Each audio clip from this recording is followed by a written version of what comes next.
The war in Ukraine has dragged on for almost 10 months now. Ukraine has managed to recapture some territory. For a while now, it has been holding the Russian war machine at bay. That's in no small part thanks to the weapons that Kyiv's allies have supplied. But you see, there isn't an infinite supply of weapons in the world. And the stockpiles are starting to get exhausted. This isn't the first time that dwindling arms stockpiles have sent alarm bells ringing. Just look at this report from last month. The US has been feeling the pressure for a while now. So has Europe. This is what the EU Foreign Policy Chief Josep Borrell said on Thursday. This war against Ukraine has been a brutal wake-up for many of us, for all of us. It certainly has been a wake-up. We realize that our military stockpiles have been quickly depleted due to years of underinvestment. May I say that? I know public opinion prefer butter to cannons, certainly, but for years we have been underinvestment. Borrell is also the head of the European Defence Agency. He made and spoke about the need to cooperate and increase defence spending. Last year, the EU spent about $225 billion on defence. But Borrell wants even more investment in arms, both for the EU member states and for Ukraine. Reports say the EU will top up the European Peace Facility Fund by more than $2 billion on Monday. This is a fund that they have been using to pay for arms supplies to Ukraine.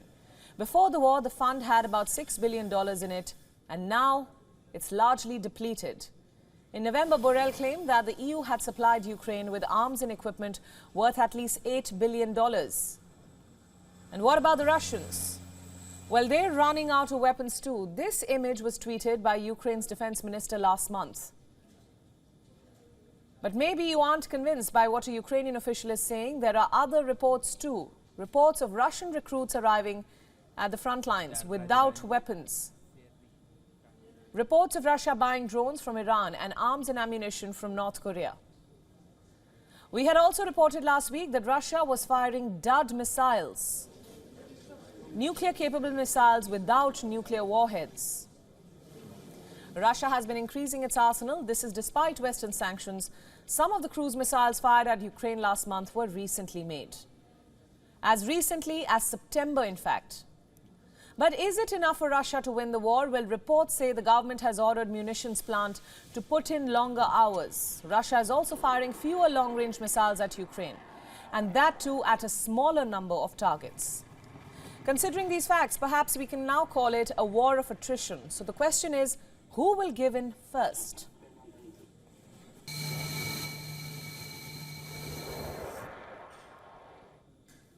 Let me now introduce our guests on the show today, John Erath from Washington, D.C. and Fred Weir from Moscow. Now, John is a policy director at the Center for Arms Control and Non-Proliferation in Washington, while Fred is a journalist and political commentator. Welcome both of you to the broadcast. Right, John, starting with you. For months we've been asking, when will this war end? What will make this war end? Is the war machinery depleted on all sides? What's left in the coffers, according to you? I think there is still a tremendous amount of equipment and ammunition that remains. Much of what has been expended thus far is the higher tech, more modern stuff. But there is still a great amount of older legacy Soviet equipment that remains in the region, which unfortunately can fuel the conflict for some time. It's very important to remember that on the Ukrainian side, the key element in the resistance of Ukraine to Russian aggression has been the will of the Ukrainian people. That's much more important than any supply of weapons, and that does not seem to be near exhaustion yet. You're saying the will of the Ukrainian people is very important, but of course you need weapons to fight this war. That has been the subject of much debate. Fred, we've spoken to you on the show through different phases of the war. We've heard of repeated missile strikes, shelling, even nuclear threats. And now we're talking of Dud missiles. Where is this war headed? Who will blink first? I think on both sides they're feeling a lot of strain. What we're seeing, I guess, is the end of that 30-year peacetime economy life that we all knew and now feel nostalgic about. but it's clear that on both sides we're headed into a Cold War at best, where war preparations will be ramped up. And in Russia, there's no doubt that this is happening. There's a special economic regime, a mobilization, if you like. Most of it is secret, and it's even illegal to talk about any specific aspects of it. But the Russian press does report that military industries are now working at 3 shifts a day for the first time since World War II. Russian industry is putting out the full gamut of military materiel. As you noted, despite the sanctions and all the claims that they were going to run out of ammunition because they couldn't build sophisticated missiles. Apparently now we all can agree that they are building sophisticated cruise missiles like the X-101 and Caliber missiles that they have been firing into Ukraine. So I wouldn't put that much stock in these reports that the Russian industry is sputtering. I'm sure it is. I'm sure it's all kinds of bottlenecks and problems, but the history of this country shows they can mobilize for war. And sad to say, what I see around me is Russia mobilizing for war. Right. Fred, you made it very clear that Russia seems to be mobilizing for war. Very quickly from both of you, do you see this war ending in 2023? John, what do you think? I think that is largely a question that will be determined in Moscow and Kyiv. The circumstances to prolong the war certainly exist, and there is no lack of will to keep on fighting on both sides at present.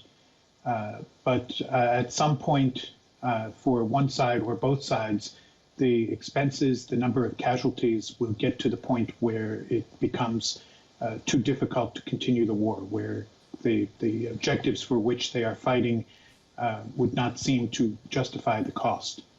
Right. And at this point, it's too early to predict if that's going to happen first on one side or the other. Right, John, thank you for that. Fred, what's your prediction as of now? Where is this war headed? I agree. We're headed into a winter offensive, a big winter war on a new level. And the outcome of that will determine if there are preconditions for negotiated settlement or the terms under which it would happen. Right, John and Fred, thank you so much for all your insights and thanks for joining us on the broadcast. WION World is now available in your country. Download the app now and get all the news updates on the move.